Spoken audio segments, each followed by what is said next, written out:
నమస్కారం అండి. లాస్య అభిరుచులకి స్వాగతం.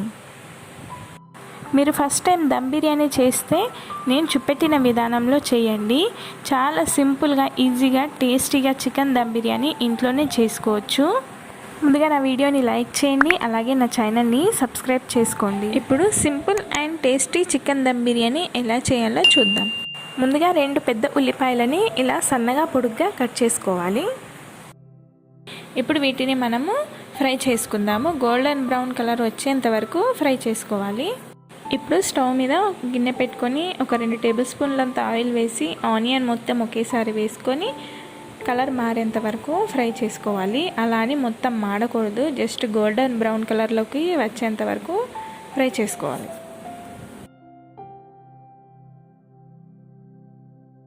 ఇలా గోల్డెన్ బ్రౌన్ కలర్లోకి మారిన తర్వాత ఇప్పుడు వీటిని స్టవ్ ఆఫ్ చేసి వేరే గిన్నెలోకి తీసుకొని పక్కన పెట్టుకోవాలి. ఇప్పుడు చికెన్ని మ్యాగ్నేట్ చేసుకుందాం. ఈ చికెన్ వచ్చేసి 1/2 kg వరకు ఉంటుంది. చికెన్ ముక్కలు అనేవి కాస్త పెద్ద పెద్ద ముక్కలుగానే కట్ చేయించుకోవాలి. క్లీన్గా వాష్ చేసుకున్న తర్వాత చుక్క నీరు లేకుండా పిండేసి ఇప్పుడు ఇందులోకి 1/2 టీ స్పూన్ అంత పసుపుని, 2 టేబుల్ స్పూన్ అంత ఫ్రెష్గా దంచిన అల్లం వెల్లుల్లి పేస్ట్, 2 టేబుల్ స్పూన్ల కారం, ఇప్పుడు 1 టేబుల్ స్పూన్ బిర్యానీ మసాలా. ఈ బిర్యానీ మసాలా వేసామంటే చాలు, వేరే ఏ మసాలాలు వేసినా వేయకపోయినా టేస్ట్ అయితే చాలా బాగుంటుంది.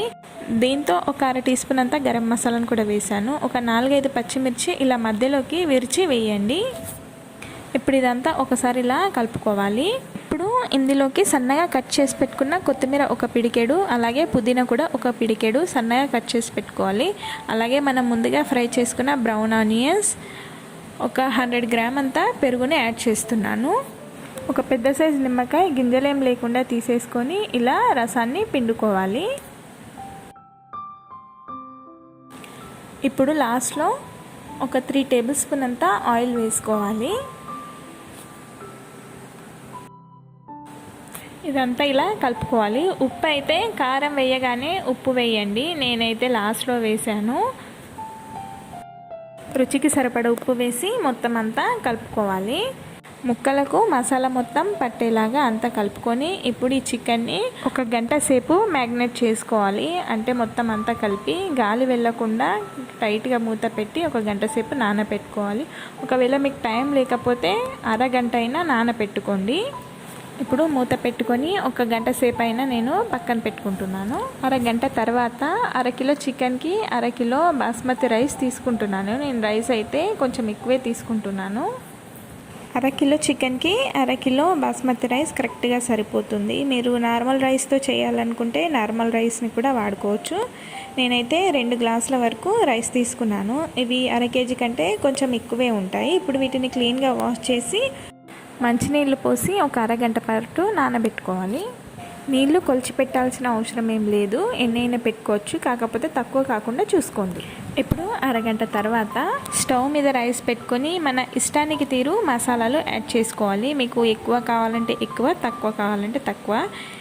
నేనైతే ఇలాచీ, లవంగాలు, సాజీరా, దాల్చిన చెక్క, 2 బిర్యానీ ఆకులు, అలాగే సన్నగా కట్ చేసి పెట్టుకున్న పుదీనా, కొత్తిమీరను కూడా వేసి 1 టేబుల్ స్పూన్ అంతా ఆయిల్ లేదా నెయ్యి అయినా వేసుకోవచ్చు.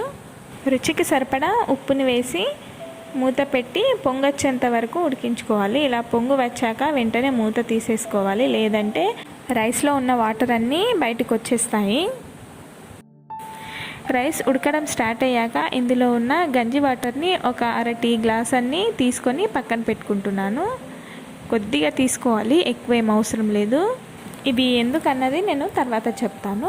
ఇప్పుడు రైస్ ఉడికిందో లేదో చూసుకుందాము. ఇలా ఒక 70% వరకు ఉడికితే సరిపోతుంది. ఇలా నొక్కి చూస్తే కాస్త పలుకు పలుకుగా ఉండాలి. 70% రైస్ ఉడికిన తర్వాత ఇందులో ఉన్న గంజి వాటర్ అన్నీ వంపేసి రైస్ని తీసుకోవాలి. మ్యాగ్నేట్ చేసిన చికెన్లో ఇప్పుడు మనం ఉడికించిన రైస్ని మొత్తం ఒకేసారి కాకుండా ఒక లేయర్ లాగా వేసుకోవాలి. ఒక లేయర్ లాగా వేసుకున్నాక దీనికి పైనుండి బ్రౌన్ ఆనియన్స్ వేసుకోవాలి. ఇప్పుడు మిగిలిపోయిన రైస్ మొత్తం ఇలా వేసుకోవాలి. వేసుకొని అంతా ఒకే లెవెల్గా చేసుకోవాలి. చేసుకొని దీనిపై నుండి బ్రౌన్ ఆనియన్స్ అలాగే సన్నగా కట్ చేసి పెట్టుకున్న కొత్తిమీర పుదీనా కూడా వేసుకోవాలి. మనం ముందుగా తీసి పెట్టుకున్న గంజి వాటర్ ఉన్నాయి కదా, అవి ఇప్పుడు అన్నం చుట్టూ అంచున వేసుకోవాలి. కానీ నాకు ఆ వీడియో రాలేదు. అది కొంచెం మిగిలిపోయిన గంజి వాటర్లో లైట్గా ఫుడ్ కలర్ వేస్తున్నాను. మీకు ఇష్టం లేకపోతే ఫుడ్ కలర్ని స్కిప్ చేసేయచ్చు. పైనుండి 2 టేబుల్ స్పూన్ అంతా నెయ్యిని కూడా వేసుకోవాలి. ఇప్పుడు బిర్యానీ పాట్కు చుట్టూ అంచున పేపర్ని తడి చేసి ఇలా అతికించేసాను. మీరు పేపర్కి బదులు బిండినైనా పెట్టచ్చు, లేదా మీ దగ్గర సిల్వర్ పేపర్ ఉంటే సిల్వర్ పేపర్ని పెట్టుకోవచ్చు. పెట్టిన తర్వాత మూత టైట్గా పెట్టి ఈ చికెన్ బిర్యానీని 20 నిమిషాల పాటు దమ్ చేసుకోవాలి. ముందుగా 10 నిమిషాలు హై ఫ్లేమ్లో, 10 నిమిషాల తర్వాత లో ఫ్లేమ్లో పెట్టుకొని మొత్తం 20 నిమిషాలు చికెన్ బిర్యానీ దమ్ చేసుకోవాలి. చికెన్ బిర్యానీ అనేది అడగంటకుండా ఉండడానికి ముందుగా నేను స్టవ్ పైన మందపాటి పెనాన్ని పెట్టుకున్నాను. అలాగే చికెన్ బిర్యానీలో ఉన్న ఆవిరి బయటికి వెళ్లకుండా ఉండడానికి దానిపైన ఇలా వెయిట్ పెట్టాను.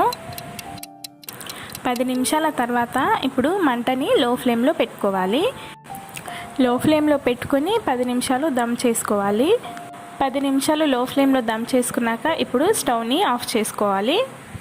స్టవ్ ఆఫ్ చేసిన వెంటనే మూత తీయకూడదు. ఒక 10 నిమిషాల తర్వాత ఇప్పుడు నేను మూత తీసి చూపిస్తున్నాను. చూడండి పొడి పొడిగా ఎంత బాగా వచ్చిందో. ఇంతేనండి, చాలా simple and easy tasty chicken dum biryani ready అయిపోయింది. దీనికోసం మనం ఎక్కువ కష్టపడాల్సిన అవసరం లేదు. ఇంట్లో ఉన్న వాటితోటే ఈజీగా చేసుకోవచ్చు. మొదటిసారిగా ట్రై చేసేవాళ్ళు నేను చూపెట్టిన విధానంలో చేయండి, చాలా పర్ఫెక్ట్గా కుదురుతుంది. నా రెసిపీ నచ్చితే ప్లీజ్ నా వీడియోని లైక్ చేసి అలాగే నా ఛానల్ని సబ్స్క్రైబ్ చేయండి. థ్యాంక్స్.